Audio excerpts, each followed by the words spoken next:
दोस्तों नमस्कार। दोस्तों 3 दिन बाद कोलकाता के ब्रिगेड ग्राउंड में प्रधानमंत्री की चुनावी रैली होनी है और इस ब्रिगेड ग्राउंड में ऐसी तैयारी होनी चाहिए कि बड़ी तादाद में लोगों की मौजूदगी रहे। यह मौजूदगी ऐसी रहे कि कुछ दिनों पहले जब वामपंथियों की वहां पर रैली हुई थी तो लोगों ने देखा कि अपरंपार भीड़ है, लेकिन इस बार की तैयारी प्रधानमंत्री की रैली को लेकर, वह भी पहली रैली है चूंकि 7 मार्च को, तो ब्रिगेड ग्राउंड की तैयारी जबरदस्त हो चली है। दिल्ली से भी अधिकारी वहां गए हैं, देख कर आए हैं। दिल्ली में एक रणनीति भी बनाई जा रही है कि किस तरीके से इस रैली को सामने लाना चाहिए, यानी यह ऐसी रैली हो जिसके बाद लगने लगे कि हां, वहां पर ममता बनर्जी चुनाव हार रही है। लेकिन सवाल आज जीतने हारने का हम आपसे नहीं कर रहे, हम तो सिर्फ रैली की जगह का जिक्र कर रहे हैं और अधिकारियों की आवाजाही का जिक्र कर रहे हैं, क्योंकि जरा सा पीछे चलिएगा तो 2019 के लोकसभा चुनाव में प्रधानमंत्री की अपनी कॉन्स्टिट्यूंसी वाराणसी, और वहां पर जब रैली हो रही थी अप्रैल के महीने में, तो दिल्ली से बड़ी तादाद में अधिकारी वहां लगातार जा रहे थे और रैली और रोड शो दोनों को आयोजित करने की दिशा में वह जो भी लकीर खींचते थे, उसी आधार पे पूरा इंफ्रास्ट्रक्चर खड़ा होता था। उन अधिकारियों में पीएमओ के भी अधिकारी शामिल होते थे, जो कि अपने तरीके से देखते थे डायस कहां पर बनेगा, उस मंच पर किसकी मौजूदगी होगी, वहां पर कैमरे कैसे लगेंगे, माइक की दिशा क्या होगी, कहां पर कितने लाउड स्पीकर लगेंगे, सब चीजों पर नजरिया ध्यान अधिकारियों का रहता था। वो अधिकारी जो सरकारी अधिकारी हैं, वो अधिकारी जो पीएमओ से जुड़े हुए अधिकारी हैं। आपके जहन में जरूर यह सवाल होगा, आज इन बातों के जिक्र करने का मतलब क्या है।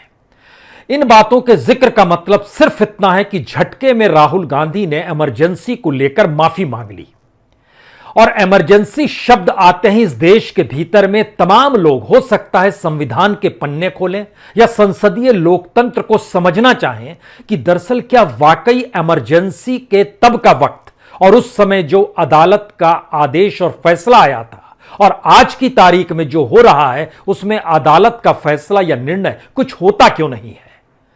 तो क्या वाकई इतना लंबा सफर 1975 से लेकर 2021 यानी तकरीबन 46 बरस हो चले हैं, इन 46 बरस में भारत के संविधान की परिभाषा बदल गई, संसदीय लोकतंत्र को जीने के तरीके बदल गए क्या, और क्या वाकई इमरजेंसी तब की और आज के लोकतंत्र के बीच में इतनी गहरी खाई है कि लोकतंत्र इमरजेंसी पर हावी लगती है क्या। यह सवाल है। यह सवाल इसलिए क्योंकि इंदिरा गांधी को लेकर इलाहाबाद हाईकोर्ट में जस्टिस सिन्हा ने जब फैसला सुनाया था तो उन्होंने 2 आरोप माने थे। वह 2 आरोप आपको याद होंगे, लेकिन हमें लगता है आज उसको दोहरा देते हैं, क्योंकि जन प्रतिनिधित्व कानून की धारा 123/7 के तहत जिन 2 आरोपों को साबित किया गया था, वह 2 आरोप ऐसे थे जो आज की तारीख में हर कोई कर रहा है, प्रधानमंत्री भी कर रहे हैं।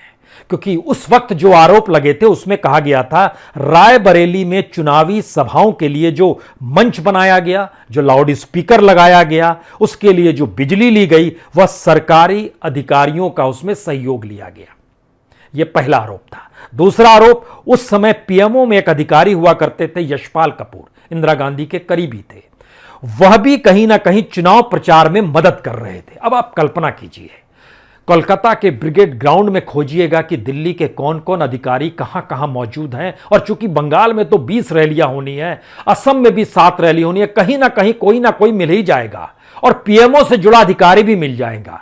और इतना ही नहीं, जो बिजली खींची जा रही है, जो मंच बनाया जा रहा है, जो लाउड स्पीकर बनाया जा रहा है, क्या उसी लगाने में कहीं कोई सरकारी अधिकारी का कोई योगदान है या नहीं, जरूर खोजिएगा। क्योंकि उस वक्त की परिभाषा और आज की परिभाषा में कितना अंतर आ गया है, यह इससे भी समझिए कि 2019 में प्रधानमंत्री बनारस में जाकर दशमेध घाट पर जाते हैं और गंगा आरती करते हैं, लेकिन 1975 में फैसला देते वक्त जस्टिस सिन्हा कहते हैं, कहीं गाय बछड़े के नाम पर धार्मिक तौर पर भावनाओं को एक्सप्लॉइट तो इंदिरा गांधी ने नहीं किया था। हालांकि इस सवाल पे इंदिरा गांधी को क्लीन चिट दे दी जाती है, लेकिन मौजूदा वक्त में मंदिर जाना, आरती करना, धर्म को नाम पर लेके नारे लगाना, यह सारी चीज अब खुला खेल है। क्योंकि धर्म को लेकर बार बार कहा जाता है ये धर्म नहीं है, यह तो जीवन जीने का तरीका है, वे ऑफ लाइफ है। तो क्या लोकतंत्र की परिभाषा बदल गई है? ये सारे सवाल हैं, क्योंकि जैसे ही आप 1975 के दौर में चले जाइएगा तब आपके जहन में उस दौर की बहुत सारी चीजें नजर आएंगी। जो आरोपों की फहरिस्त अदालत में पहुंची थी उसमें इस बात का भी जिक्र था कि इंदिरा गांधी ने तय रकम से ज्यादा खर्च तो नहीं कर दिया प्रचार के वक्त में। लेकिन इलेक्शन कमीशन ने अपने तौर पर कहा कि 2019 के चुनाव प्रचार में बड़ी तादाद में खर्च हुआ। उसने कोई डाटा नहीं दिया, लेकिन एसोसिएशन फॉर डेमोक्रेटिक रिफॉर्म और इलेक्शन वॉच की रिपोर्ट ने बताया कि तमाम कॉन्स्टिट्यूएंसी जो वीवीआईपी थी, जिसमें बनारस भी आता है, उसमें भी खर्च अपरंपार हुआ है। और जब यह खर्च का जिक्र होता है और इन खर्च के बाद में होता है कि चुनाव में खर्च कितना महत्वपूर्ण है, तो हमें लगता है कि आज कुछ पन्ने फिर अतीत के खोलना चाहिए। इंदिरा गांधी भी एक वक्त सोचती थी कि दरअसल खर्च, चुनावी खर्च को इतना बढ़ा दिया जाए जिससे कोई आम शख्स चुनाव लड़ ही ना सके। इस बात का जिक्र हमको लगता है किताब है, यह किताब चंद्रशेखर के ऊपर लिखी गई रहबरी का सवाल है। इसमें चंद्रशेखर की एक जेल डायरी का हम आपको हिस्सा बताते हैं।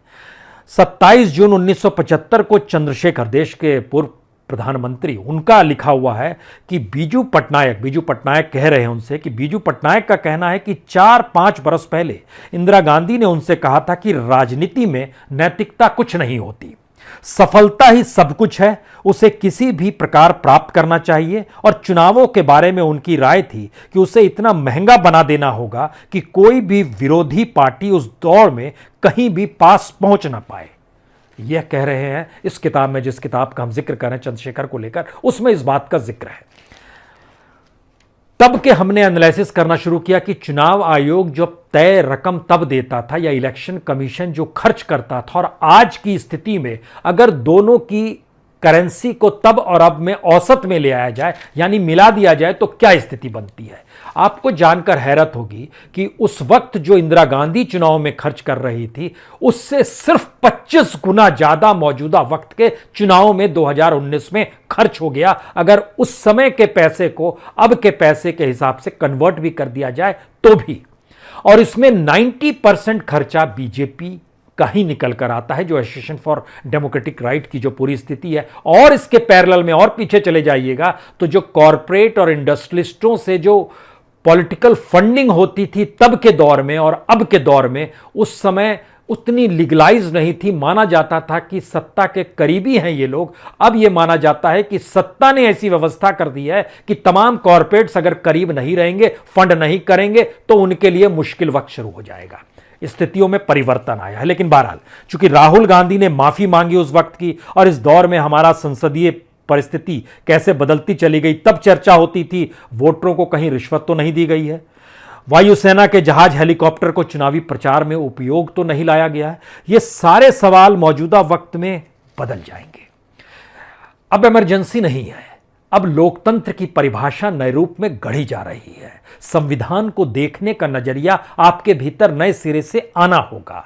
जो जन प्रतिनिधित्व कानून है उसको भी इलेक्शन कमीशन ने अपने तौर पर जो व्याख्यात करने की सोच डेवलप की है, वह भी परिवर्तित हो गई है।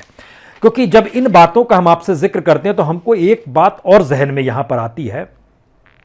2014 के चुनाव में जिन नारों को प्रधानमंत्री बनने से पहले मोदी जी ने लगाया था, उसके बाद वो नारे पूरे नहीं हुए, बल्कि उसके उलट की स्थिति आ गई। चाहे वो महंगाई का जिक्र हो, पेट्रोल डीजल की कीमतों का जिक्र हो, चीन का जिक्र हो, सीमा की परिस्थितियों का जिक्र हो, देश के भीतर की स्थितियों का जिक्र हो, एजुकेशन का जिक्र हो, हेल्थ का जिक्र हो, सबसे जुड़े हुए नारे लगे थे। उस समय इंदिरा गांधी ने 1971 में गरीबी हटाओ का नारा लगाया था, और गरीबी हटाओ के नारे के साथ एक सवाल यह आता है, वो अक्सर चर्चा में बैठती थी और पूछती थी, गरीबी हटाओ के नारे लगा लिए गए, लेकिन क्या गरीबी दूर की जा सकती है। यंग इंडिया में एक आर्टिकल चंद्रशेखर ने ही लिखा था, वो आर्टिकल की कॉपी आज संयोग से हमारे पास है। उन्होंने बहुत साफ 2-3 बातों का जिक्र किया था। उन्होंने कहा था, देखिए, अगर सरकार अपने वादे पूरे नहीं करती तो जनतंत्र से लोगों का विश्वास हट जाएगा। आज की तारीख में अगर सरकार अपने वादे पूरे नहीं करती तो इस सरकार को लेकर भक्ति भाव और जाग जाएगा। चीजें उलट गई। उस समय यह साफ तौर पर उन्होंने लिखा कि जनता का विश्वास तोड़ना एक खतरनाक खेल है। मौजूदा वक्त में जनता के विश्वास को अपने वादों को अमल में ना ला पाने की परिस्थितियों को ही जीना शायद एक जबरदस्त काम हो गया है।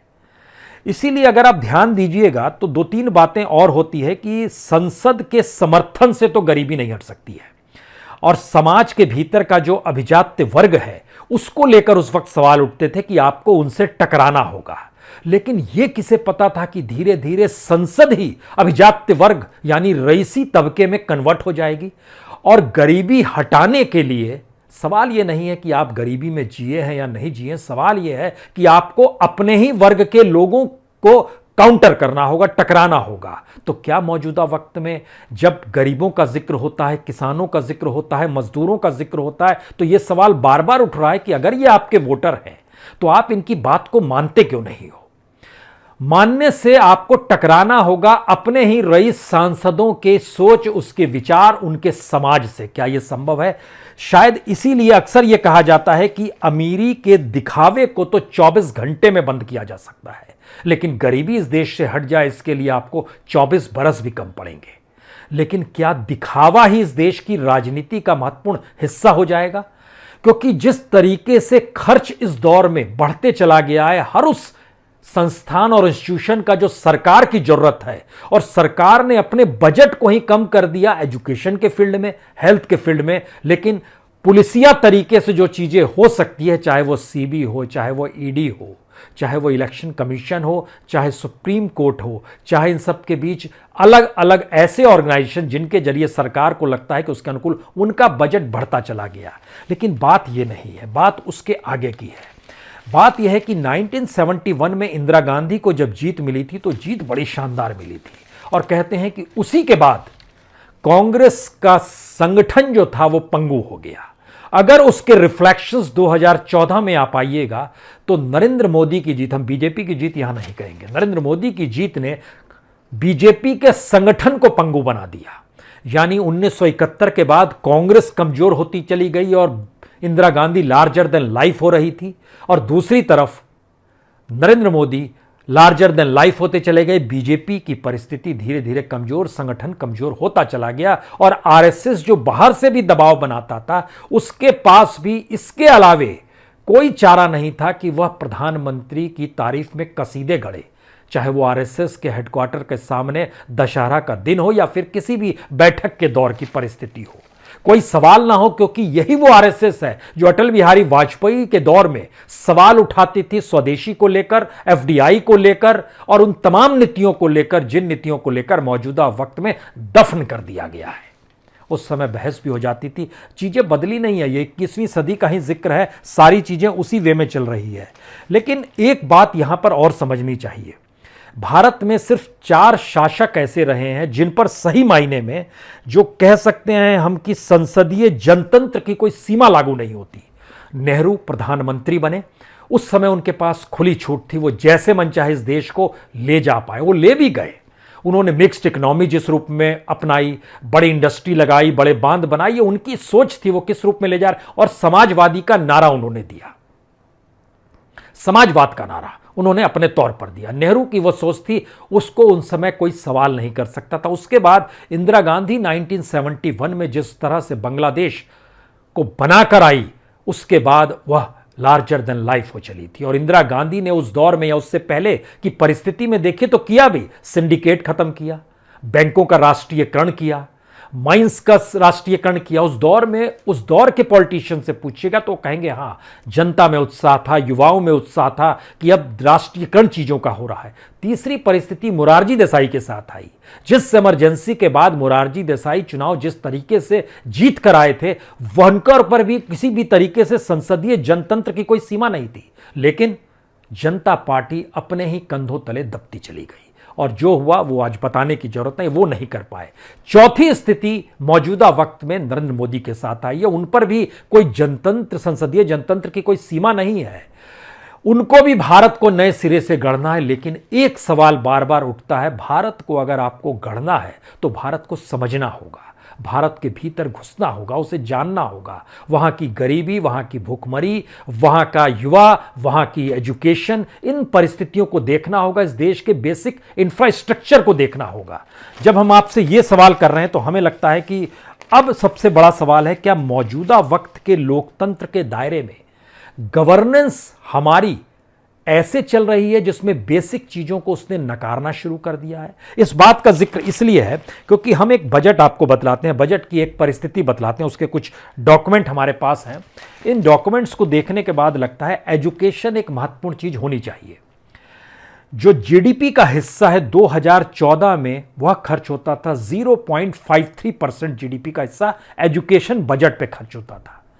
पिछले साल तक ही लेते हैं, 19-20 तक लेते हैं, 2020 में यह 0.43 पर आ गया। इस काल में लगातार 0.42, 41, 43 पर ही रहा है, ज्यादा नहीं हो पाया, कभी भी एजुकेशन का बजट नहीं बढ़ पाया। गवर्नमेंट का अपने ऊपर जो कुल एक्सपेंडिचर है वह भी संयोग से एजुकेशन को लेकर इस दौर में कम हो गया। मसलन 2014 में जो था वो 4.14% था, आज की तारीख में एजुकेशन का खर्च 3.40% है। इसका मतलब क्या है? इसका मतलब है क्या जो बेसिक स्ट्रक्चर होता है इस देश को आगे बढ़ाने का या भारत को जो गढ़ने का, उसमें एजुकेशन और हेल्थ तो जरूरत है, लेकिन उसका बजट भी कम कर दिया गया। तो ऐसे में अगला सवाल यह है कि बजट जो बढ़ाया जाता है वो सरकार के लिए जो पहली प्राथमिकता होती है उसी का बजट बढ़ाया जाता है। उसके दायरे में सरकार के कौन कौन से इंस्टीट्यूशन आते हैं ये कोई भी सवाल करेगा। उसमें संयोग से होम मिनिस्ट्री का योगदान मौजूदा वक्त में बहुत बड़ा हो गया है। 2014-15 में होम मिनिस्ट्री का बजट सिर्फ 65,745 करोड़ था, लेकिन आज की तारीख में होम मिनिस्ट्री के दायरे में हर कोई आ गया है।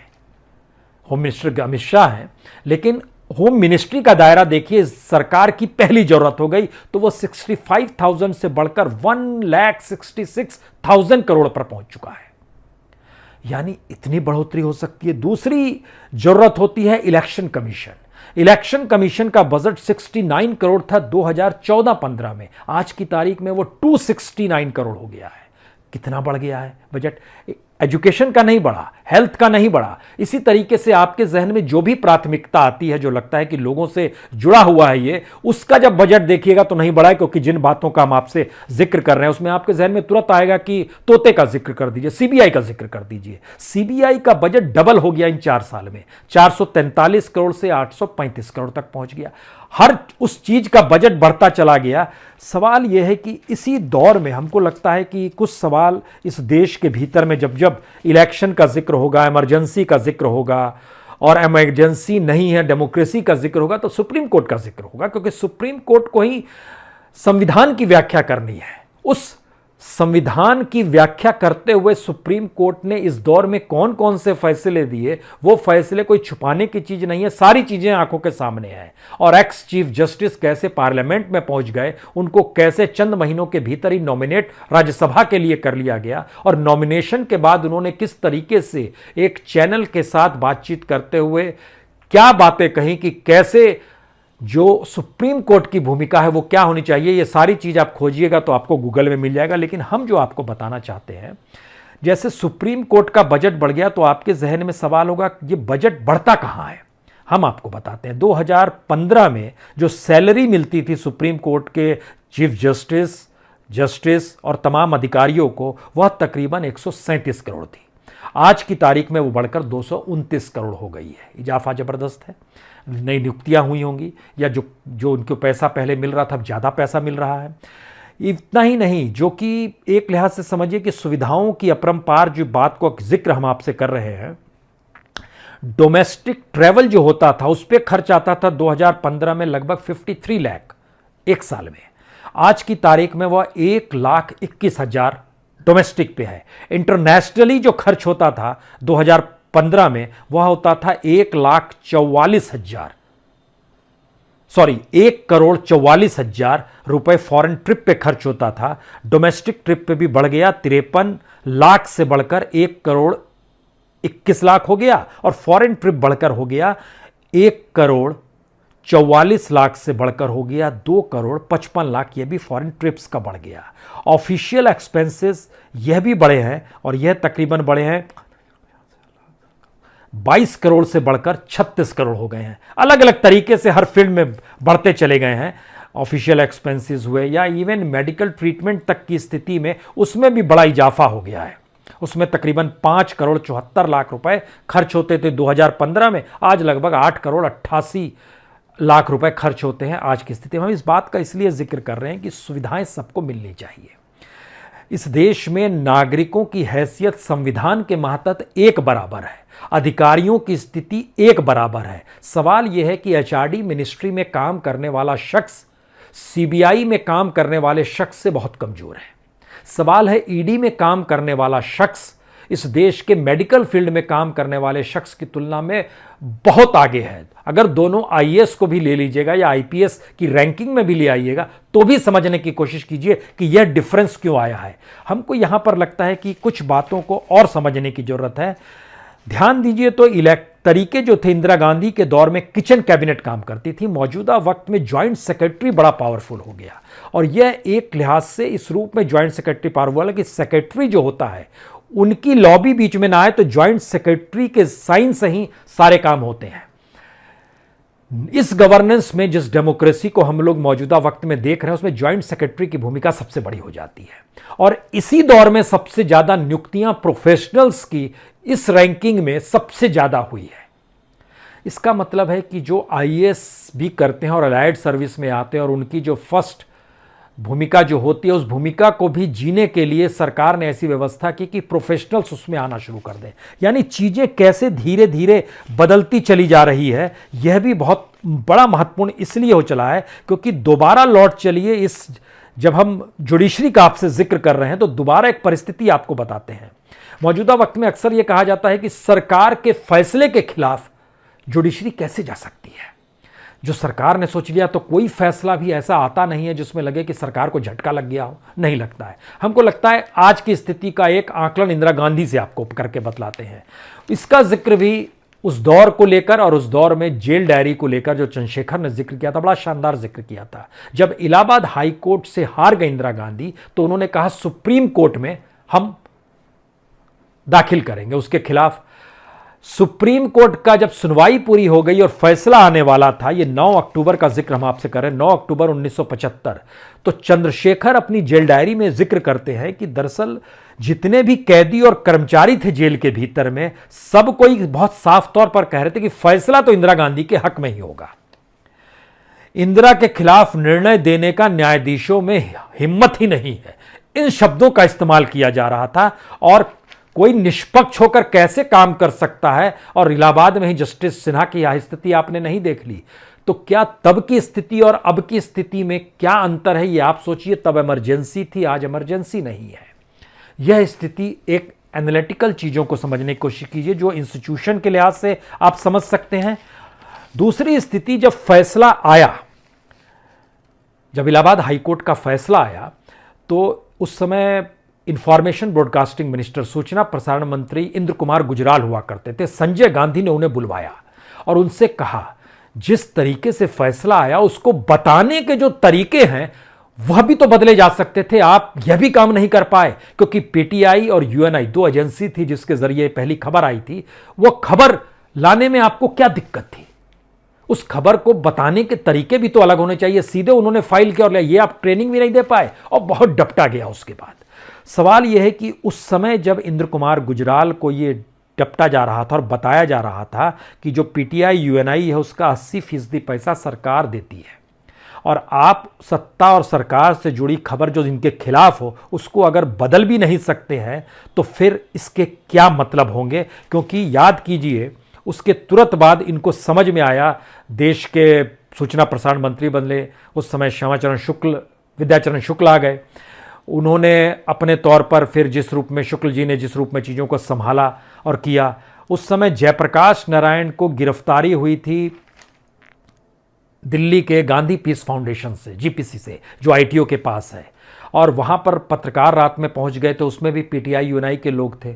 उन्होंने पूछा जयप्रकाश नारायण से उनकी प्रतिक्रिया, तो जयप्रकाश नारायण ने जो शब्द कहे वह शब्द उसके बाद नहीं आ पाए और 18 महीने तक नहीं आ पाए। लेकिन संयोग से उस रात पीटीआई ने जारी कर दी, वो उसमें उन्होंने लिखा था विनाश काले विपरीत बुद्धि इंदिरा गांधी को लेकर। लेकिन चंद मिनटों के बाद हुआ आदेश ऊपर से तो उसको कहा गया किल किल किल किल। वो प्रिंटर में आ जाता था किल स्टोरी कीजिए, इसको किल कर दीजिए स्टोरी। वह स्टोरी मुश्किल हो गई।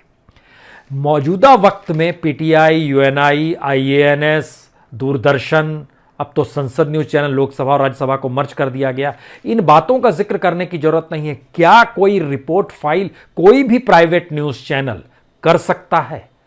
जिन बातों को लड़ने की ताकत या सही सूचना देने की परिस्थिति में न्यूज चैनल आ जाए, नहीं आ पाएंगे। लेकिन फिर लौट चलिए उस पीरियड में, तो उस पीरियड में आपको बहुत सारे नाम निकल कर आएंगे जो पत्रकारों के नाम थे उस पीरियड में, चाहे वह अपने तौर पर निहाल सिंह थे, उस पीरियड में विश्वनाथ थे, जॉर्ज वर्गीस थे, बहुत सारे जर्नलिस्टों के नाम थे जो कि उस समय लड़ाई लड़ रहे थे। विश्वनाथ जी थे जो सरकार से हालांकि एडिटोरियल ब्लैंक छोड़ देते थे, टैगोर की कविता लिख डालते थे उस पर। ये सारी परिस्थितियों को उस पीरियड में जिया गया, लेकिन मौजूदा वक्त में आपको ऐसी परिस्थिति नहीं आएगी। तो आखिरी सवाल यहां निकल कर आता है, क्या वाकई मौजूदा वक्त के लोकतंत्र में भारत इतना चकाचौंध से प्रेरित हो चला है, विकास की पराकाष्ठा पे है, और शायद जिंदगी जीने की वो तमाम सहूलतें सरकार जनता को दे पा रही है, जिससे इस देश में रोजगार अपरंपार है, उत्पादन बढ़ा हुआ है, यहाँ पर एक्सपोर्ट बड़ी तादाद में हो रहा है, लोग खूब गाड़ियाँ भी खरीद रहे हैं, जी भी रहे हैं 5 सितारा जीवन भी। क्या ये सब कुछ हो रहा है या ठीक इसके उलट हो रहा है? और ठीक उलट हो रहा है तो इन बातों का जिक्र क्यों नहीं हो पाता है? और अब जब कोलकाता के ब्रिगेड ग्राउंड में रैली भी होगी, तो उस रैली में जितने लोगों की तादाद की मौजूदगी होगी, क्या सभी कोलकाता के होंगे या कहीं से लाए हुए होंगे? इसको लेकर भी क्या कोई रिपोर्ट फाइल होगी, या फिर आने वाले वक्त में अपनी कॉन्स्टिट्यूंसी में, चाहे वो सीएम हो या पीएम हो, सरकार का कोई अधिकारी वहां पर ना सहयोग करे, ना सरकार की संपत्ति का इस्तेमाल किया जाए? क्या इस तरह की सोच और धार्मिक भावनाओं को ना उभारा जाए? क्या इस तरह वोटरों को लाभ ना दिया जाए, पैसे ना बांटे जाए? क्या इन बातों की तस्दीक मीडिया कर सकता है? अभी कर सकता है क्या? अगर कर सकता है तो ये लोकतंत्र है, नहीं कर सकता है तो वो इमरजेंसी तब की है, अब की नहीं है। बहुत बहुत शुक्रिया, बहुत बहुत शुक्रिया।